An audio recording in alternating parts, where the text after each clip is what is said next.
Desde tiempos inmemoriales la historia de la humanidad ha estado sembrada de sucesos inexplicables. A lo largo y ancho de todo el mundo, y más allá de fronteras y dimensiones, acontecimientos alucinantes rasgan nuestra realidad.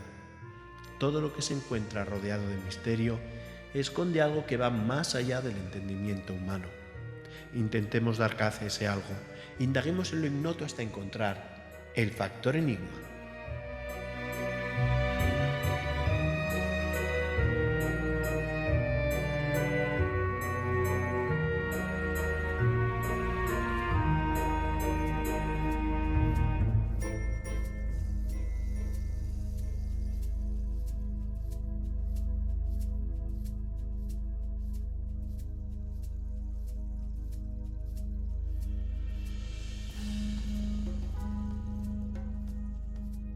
Hola, ya has llegado. Espero que estés bien. Te doy la bienvenida a mi rincón, donde entre libros, documentos, legajos y cajones llenos de pruebas y objetos asombrosos, repaso junto a ti los más misteriosos sucesos. ¿Te apetece saber qué tengo hoy entre manos? Pues me has vuelto a cazar con las narices metidas en un asunto ovni. Y sí, otra vez se trata de un caso que está entre los grandes clásicos de la materia. Probablemente sea el más conocido en el país en el que tuvo lugar. Un país, por cierto, con amplia casuística de no identificados. Se trata de un suceso con nombre propio ocurrido en la segunda mitad de los años 70 y cuyo protagonista principal ha variado su versión de los hechos en más de una ocasión desde entonces. Es posible que esto en otras circunstancias hiciese caer por tierra la veracidad del caso. El problema es que estos cambios de versión parecen ajustarse a las actuales creencias religiosas del protagonista y que el resto de testigos parecen mantener su primera versión de los hechos.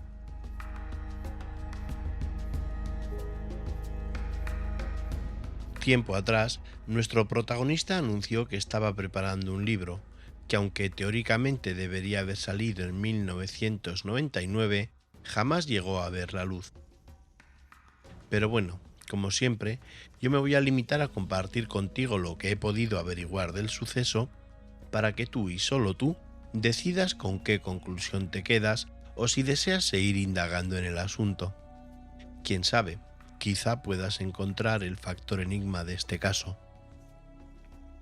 Tengo mis dudas sobre cómo clasificar el encuentro. ¿Podría ser un encuentro de primer tipo?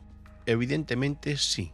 Hay unas luces que bajan del cielo y se sitúan a una distancia suficientemente próxima como para asegurar que no se trata de algo conocido.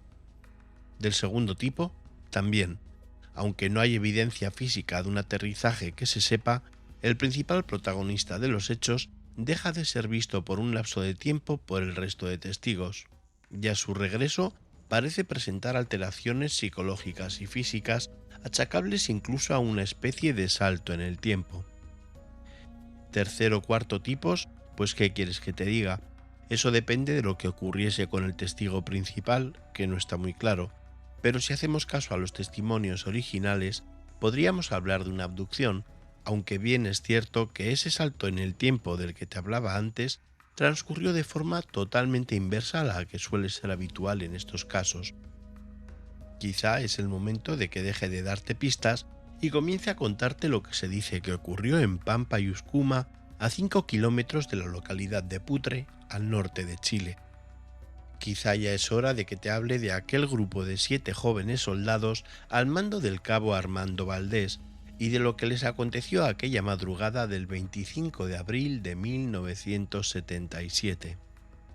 Así que toma asiento y acomódate mientras te preparo una taza de té caliente, aunque hoy quizá prefieras un mate de coca y chachacoma para evitar el mal de altura del altiplano chileno.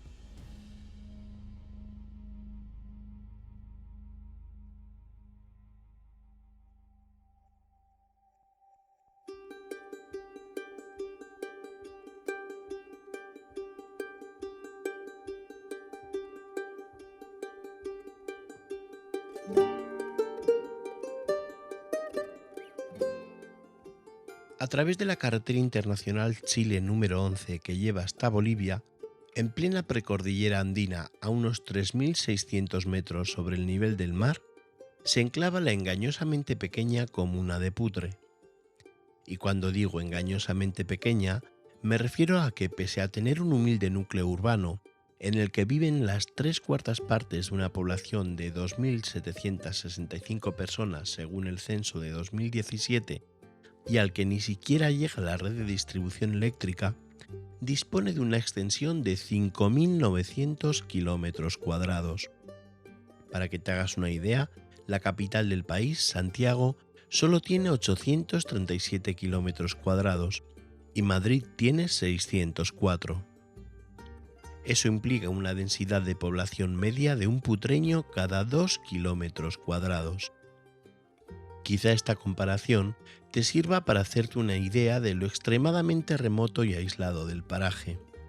Además de una geografía volcánica con quebradas, cerros y pampas, y una climatología con un gran salto térmico entre el día y la noche. Si hoy en día paseamos por la población, veremos un trazado de callejas, a lo sumo empedradas, con casas bajas y sencillas, en las que viven sobre todo personas de la etnia aymara, que llegan a ser el 80% de la población. La siguiente etnia con presencia en el pueblo de las 10 que hay es la quechua en una proporción del 8,4%. Al oeste de la ciudad se ubica el regimiento de Huamachuco, que en el momento de los sucesos que nos traen hoy hasta aquí, era solo un destacamento de montaña, dependiente del regimiento Rancagua, en Arica. De ese destacamento partieron junto al cabo Armando Luciano Valdés Garrido, de 22 años, los 7 jóvenes que realizaban el servicio militar y que en ciertos países del sur de América son llamados conscriptos. En un principio, la prensa publicó que realizaban un servicio de patrulla de montaña en esa zona casi fronteriza, pero la verdad era otra, que por las tensiones militares con Perú y Bolivia, los países vecinos, no convenía que fuese revelada. Tiempo después, se supo que la verdadera misión que llevaban a cabo el grupo de militares era la del cuidado y vigilancia de unas caballerizas que contaban con unas 350 cabezas que en caso necesario podían ser destinadas a la monta del personal del destacamento y que por razones climáticas se encontraban en una zona más resguardada llamada Pampa Yuscuma, a unos 5 kilómetros de Putre. Se trataba de una guardia de 24 horas de 8 a 8 de la mañana. Durante el día, la labor consistía en el mantenimiento del ganado y las pesebreras, alimentar, abrevar y cuidar a los caballos, y durante la fría noche realizaban guardias de 2 en 2 para garantizar la seguridad de los animales y la instalación. Esta, aunque hoy en día ha sufrido notables cambios, consistía en un terreno rectangular delimitado por un lado por una alambrada y por los otros 3 por un edificio con forma de C. Este estaba construido con muretes o pircas de piedra y adobe de poco más de 1,5 metros, que se suplementaban en altura con unas barras que a su vez soportaban un techado de zinc. Esta especie de naves se hallaban divididas en zonas por muretes interiores, proveyendo además de espacio para el resguardo del ganado, de zonas para guardar el forraje, herrajes o incluso un pequeño polvorín en el que se almacenaban explosivos.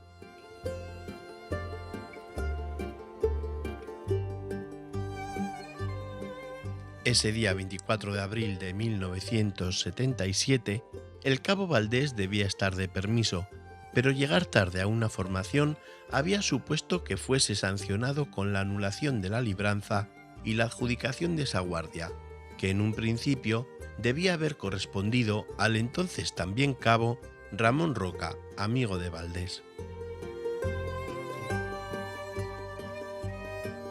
Según la versión inicial, en la cual, como te he comentado, se censuró el tema de los caballos, la jornada transcurrió con absoluta normalidad, y llegada la noche, mientras parte del grupo se encontraba junto al fuego al resguardo del frío de Pampa Yuscuma, charlando para no dormirse, Juan Reyes y Pedro Rosales, los dos conscriptos que permanecían de guardia, dieron la voz de alarma al observar unas inusuales luces. Rondarían las 4 de la madrugada.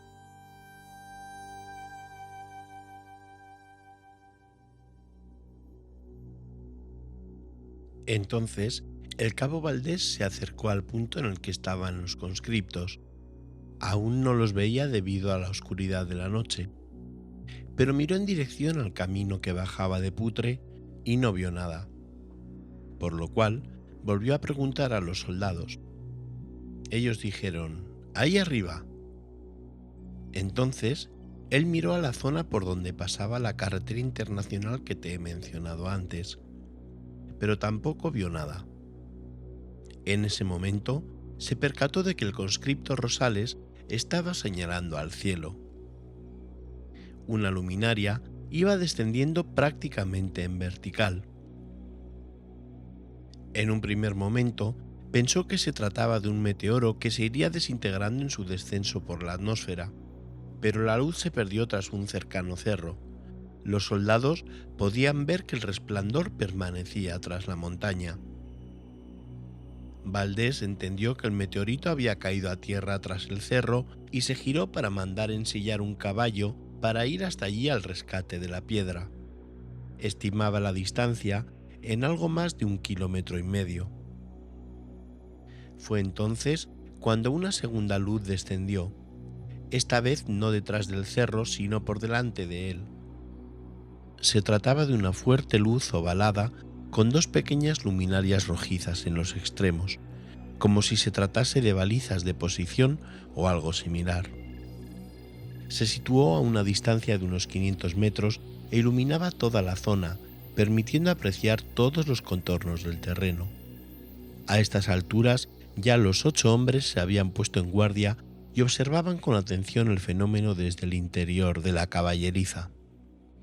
Aunque a causa de la censura no lo mencionaron en su primer informe, los caballos habían hecho un rotundo silencio y se habían apelotonado en el extremo de la pirca en el que ellos se encontraban, mirando fijamente a la luz y bregando entre ellos por no permanecer en primera línea, de forma que llegaron incluso a derribar parcialmente un trozo de muro.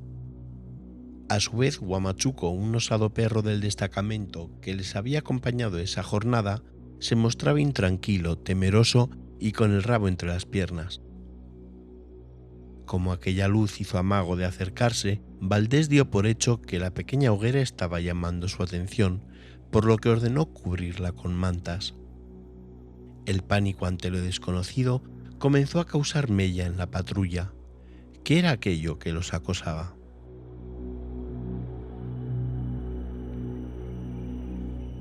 Entendiendo que el fenómeno obraba con inteligencia, Valdés le exigió que se identificara, invocando incluso el nombre de Dios. Viendo que la situación comenzaba a descontrolarse con sollozos, llantos y oraciones, el cabo, como forma de afianzar a sus hombres, les hizo colocarse juntos y con los brazos entrelazados y replegarse a la pesebrera, donde aún veían perfectamente la luz por el espacio existente entre el murete de piedra y el techo de zinc. Así, fuese lo que la luz quería de ellos, permanecerían juntos y juntos asumirían su destino.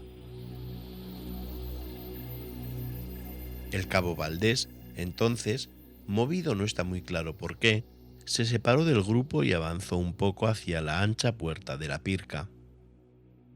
Pese a los gritos del resto de los hombres que intentaban desanimarle y le instaban a regresar, Armando Valdés no se detuvo, y nada más rebasar la entrada de la pesebrera dejó de ser visto por los conscriptos. Ante la desaparición de su superior, el desconcierto campaba a sus anchas entre los reclutas. ¿Qué debían hacer? ¿Ir en su busca? ¿Esperar a su regreso? Entre dudas, rezos y discusiones sobre las acciones a realizar, transcurrieron unos 15 minutos, tras los cuales el cabo Valdés simplemente reapareció con una angustiada exclamación: «¡Muchachos!», y prácticamente desfalleció. Fue inmediatamente socorrido por los soldados que como pudieron le acomodaron tumbándolo junto al fuego. Ese fue el momento en el que pronunció la que quizás sea la frase más famosa de este caso. Ustedes no saben quiénes somos ni de dónde venimos, pero les digo que pronto volveremos. Después volvió a caer inconsciente y permaneció dormido hasta las 7 de la mañana. Fue durante ese estado de inconsciencia cuando sus hombres cayeron en un detalle. El cabo lucía una crecida barba prohibida por el reglamento militar.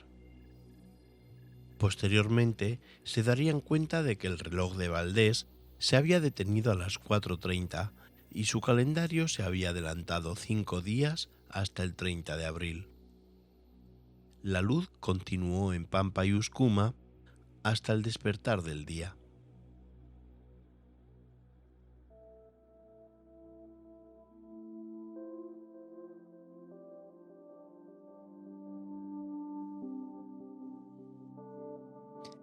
Y así fue como se relató en un primer momento lo acontecido en Pampa y Uscuma, con la única alteración de que en lugar de mencionarse que la guardia era en un recinto ganadero, se habló de que era una patrulla que vigilaba la zona fronteriza.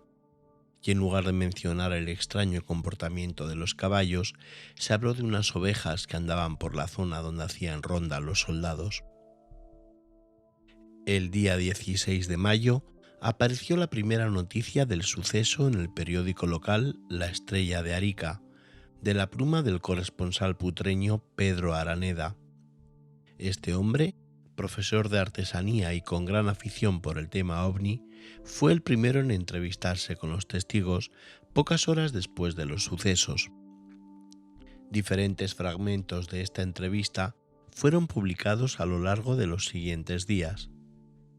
Prácticamente de manera inmediata, la noticia dio el salto a la prensa nacional e internacional, aunque mucha de esta prensa simplemente se hacía eco de lo publicado en La Estrella de Arica, que mandó acudir al lugar a los enviados especiales Luis Maturana Carter y Luis Daroc, que publicaron otro artículo el día 17. El día 18, el gobierno establecía una censura previa a las publicaciones sobre ovnis. El 19, el propio gobierno emitía una nota de prensa en la que expresaba estos 3 puntos al respecto del caso ovni en Putre.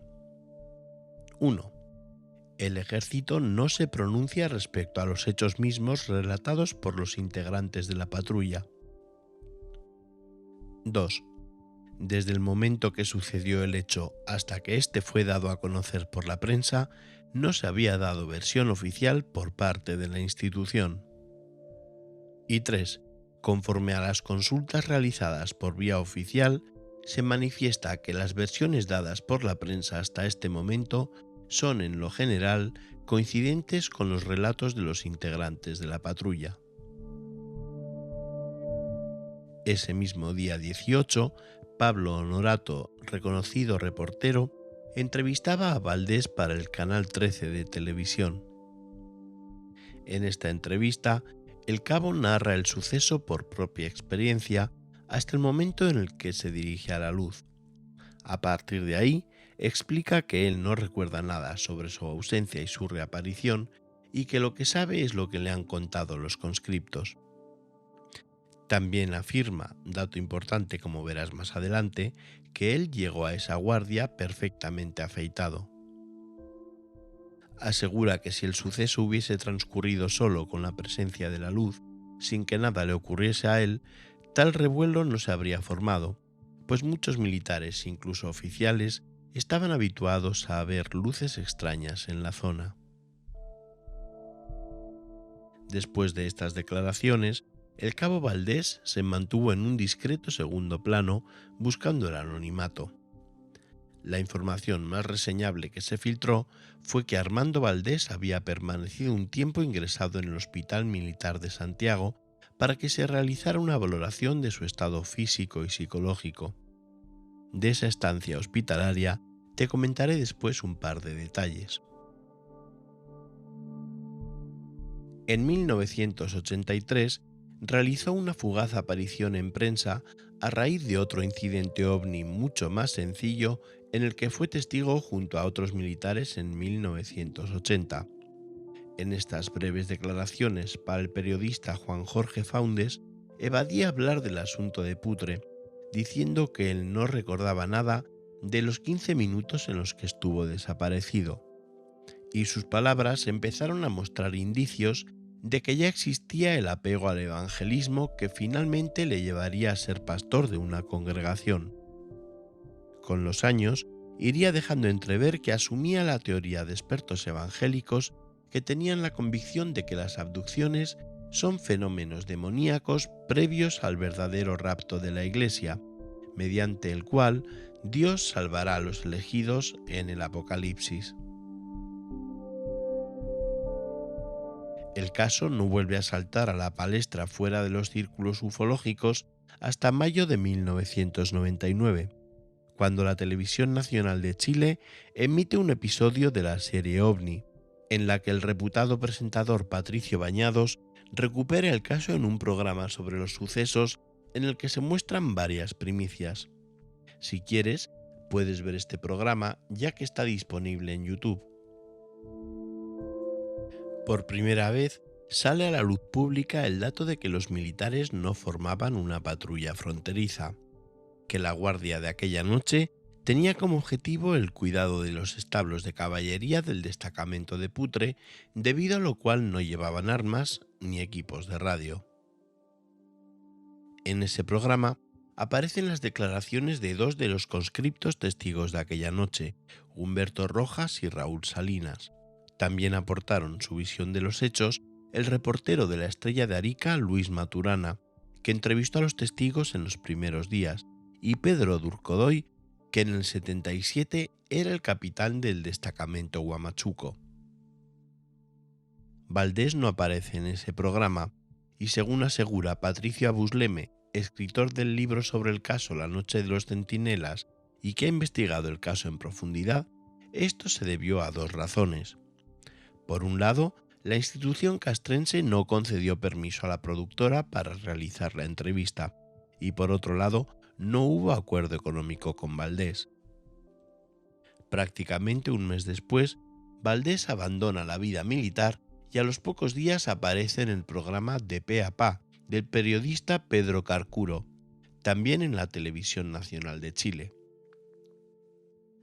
Al comienzo de la entrevista, Valdés asegura que dejar el ejército ha sido una decisión difícil, pero que lo ha hecho en pos de un mensaje que tiene que dar. Quizá también tuvieron algo que ver los $20.000 que se dice que cobró por esta entrevista. Esto es más de lo que hubiese ganado como militar hasta su retiro, pero quédate con el detalle del mensaje.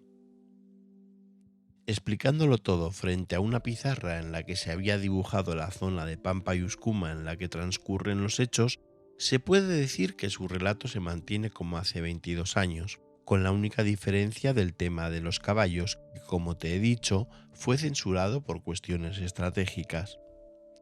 En el momento concreto de su separación de los hombres, comienzan las primicias, pues asegura que rebasó una especie de portal, que recibió un mensaje de manera telepática por parte de la inteligencia que tenía delante y que él en ningún momento dejó de ver a sus compañeros pese a que éstos no le viesen a él. La narración de su regreso corresponde a grandes rasgos con lo que ya sabíamos anteriormente, incluyendo el crecimiento de la barba, que estima al equivalente entre 5 y 10 días, y el adelantamiento de la fecha del reloj en 5 jornadas. Un reloj que, por cierto, desapareció sin que quede muy claro dónde ni cómo. Finaliza la entrevista confesando que desde el encuentro en Putre conserva, sin saber por qué, cierta obsesión con la letra H, que las sensaciones que tuvo le llevaron a pensar que esa inteligencia que percibió no era buena, sino negativa, y que posteriormente recibió la visita de seres extraños a los que llamó hombres de negro. También habló de que estaba preparando un libro con el periodista Víctor Gutiérrez, pero ese libro, a fecha de hoy, aún no ha visto la luz. Con el nuevo milenio, en abril de 2002, 25 años después del suceso, el periodista Carlos Vergara comunicó con Valdés y obtuvo una declaración asombrosa. Nunca fui abducido, pero me ocurrió otro fenómeno, algo muy de la Tierra, y me ocurrió con un objetivo que acabo de descubrir. En el libro cuento cosas futuras. En ese mismo año 2002, el anteriormente citado Patricio Abusleme, en su libro La noche de los centinelas, narra cómo consigue encontrarse con Valdés y éste le confiesa que todo fue una broma que se le escapó de las manos, que cuando se dirigió a la luz saliendo de la pesebrera, se desplazó hasta el lateral del muro y se puso a orinar, que desde detrás de la pirca escuchó el miedo de los conscriptos ante su ausencia y que planeaban disparar hacia el objeto, así que continuando con la chanza, regresó montando el paripé del desmayo y de la famosa frase de ustedes no saben quiénes somos ni de dónde venimos, pero volveremos. Valdés explica a Busleme que había acudido a la guardia sin afeitar desde hacía días y que por eso la tenía crecida. Respecto al reloj, se trataba de un omega de cuerda que ya estaba estropeado anteriormente. También le menciona un detalle no conocido hasta el momento. Según Armando, el hecho no ocurrió a la hora que inicialmente se dijo, es decir, sobre las 4 de la mañana, sino mucho más cerca de la medianoche. Evidentemente, al asegurar no tener un reloj operativo, tenía que basar su afirmación en otra cosa. Alguien había llevado a la guardia una petaca de 1 litro de cocoroco, que es un licor muy fuerte de 96 grados. Como estaba prohibido beber durante las guardias, para evitar ser cazados por una inspección sorpresa, solo bebían una vez pasadas las 12 de la noche, cuando ya sabían que nadie iba a ir a vigilarlos, y esa hora era reconocible porque se apagaban las luces del poblado de Putre, que funcionaban con un generador. Valdés asegura que al comenzar todo el fenómeno, solicitó que le entregasen el licor para deshacerse de él y que nadie pensara que estaban borrachos, pero que la botella estaba prácticamente llena, por lo que no creía que hubiese pasado mucho tiempo desde la medianoche. De todas formas, les dijo que la existencia del cocoroco no debía conocerse nunca. Tras este encuentro con Valdés, Abusleme, que para mí es el investigador que probablemente más de cerca haya estudiado el caso, programó un viaje en noviembre de ese 2002 en el que junto al exmilitar visitaría el lugar de los hechos. En la visita a Pampa y Uzcuma, Abusleme grabó una interesante declaración de Valdés, que también puedes ver en YouTube, en la que narra a la cámara su nueva versión de los hechos, la de que fue a orinar y decidió gastar una broma a los conscriptos. No niega las luces, no niega sus malos presentimientos con respecto a estas y la certeza de que lo que tenía delante estaba inteligentemente controlado, pero niega la abducción, asegura que nunca fue raptado. Durante ese viaje, antes de ir a Pampa y Uzcuma, tuvieron un encuentro en Arica con Ramón Luis Roca Briceño, amigo de Valdés y que era quien debía haber hecho la guardia de la noche de autos, pero que fue sustituido por Valdés a causa del castigo. En esta visita se aclaró que aunque Roca interrogó a los testigos, no lo hizo bajo orden de la institución, sino por iniciativa personal, ya que Valdés era su amigo y los conscriptos eran sus hombres. Se enfrentaron las versiones de Valdés y Roca, manteniendo Roca que la mañana que comenzaba la guardia se había afeitado junto a Valdés. Y ya que hablamos de si el ejército chileno investigó o no el asunto, cabría hablar de que Valdés, un par de meses después de los sucesos, fue internado en el Hospital Militar de Santiago, en el que fue sometido a un intenso examen físico y psicológico. Pero no por iniciativa directa de la cúpula del ejército, sino por la simple solicitud del jefe de psiquiatría de dicho hospital, Roberto Emilio Lailácar, que se interesó al leer la noticia en la prensa. En el libro de Abusleme aparecen interesantes detalles sobre este internamiento y algo más. La transcripción del informe médico y valoración psicológica pertinente, que consiguió indirectamente, ya que cuando lo solicitó oficialmente le fue denegado. Pero por casualidad parece ser que el investigador español Juan José Benítez, tras una entrevista con el mismísimo Pinochet, tuvo acceso a ese informe. Este se lo prestó a Valdés, que hizo una copia que posteriormente facilitó a Busleme. El resumen de este informe es que el suceso fue un proceso alucinatorio y que Valdés es un sujeto con mucha imaginación y tendente a fantasear. Hay una cuestión en este capítulo que personalmente me parece más interesante que el dossier en sí mismo, y es que según el autor del libro, la fotocopia que recibió de manos de Valdés estaba totalmente rodeada de anotaciones de su puño y letra en las que, por decirlo de alguna manera, había ido contestando y refutando el informe médico. Pero casualmente, en estas anotaciones habla del suceso como algo totalmente real y no menciona que se tratara de una broma que se le fue de las manos. Valdés siempre jugó con la posibilidad de someterse a una sesión de hipnosis regresiva, pero de manera oficial nunca lo hizo, aunque reconoce que en una ocasión lo intentó, sin resultados, con un grupo de amigos. En su libro, Patricio Busleme menciona que consiguió averiguar quién dirigió esa sesión de hipnosis en 1999 y que esta persona, exoficial de Sanidad del Ejército, asegura que la sesión no fue infructuosa, que Armando Valdés, en trance hipnótico, narró que se acercó a esa luz y subió al objeto que la emitía, que allí había 3 sujetos con apariencia humana y cascos blancos, que podría tratarse de un helicóptero. Y ahí la narración se interrumpe, porque ante el oficial sanitario y los otros 2 testigos de la sesión, Valdés comienza a levitar elevándose 15 centímetros por encima de la cama. Entonces, 3 pequeñas esferas luminosas aparecieron en la habitación y ante la exclamación de sorpresa de uno de los testigos, las luces desaparecieron y Valdés salió del trance hipnótico cayendo de golpe sobre la cama. Extraño, ¿verdad?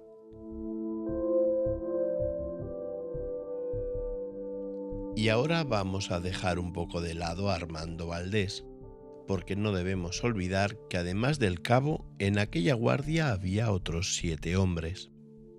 7 hombres que vivieron el asedio de aquella luz y que tantos años después lo recuerdan cada cual con sus matices. Alguno de ellos nunca ha querido hablar. Uno de ellos ya ha fallecido. Otros se han mostrado enfadados, pues aseguran que Valdés ha ido cambiando su narración con la intención de adaptar los hechos a sus ideas religiosas y con la intención de buscar lucro con el famoso libro que aún no ha visto la luz. En general, afirman que los hechos, con alguna variación que puede deberse al paso del tiempo, son básicamente los mismos que narraron en un principio. Quizá hay uno que destaca sobre los demás. Se trata de Raúl Salinas. Además de ofrecer la versión más adornada de los sucesos, con descripciones incluso de una verdadera nave espacial con enormes ventanales, este conscripto asegura que aquella noche en Pampa y Uscuma vio a un ser mitad humano y mitad reptil y que a posteriori ha vivido diferentes experiencias de contacto. Ha dado varias conferencias sobre el asunto y ha aparecido en radio y televisión. Algunas de estas comparecencias también están disponibles en Internet.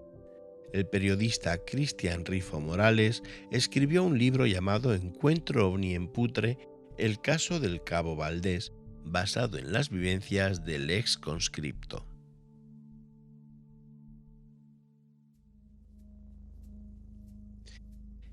Y como siempre me pasa, cuanto más averiguo sobre los casos, más preguntas me hago.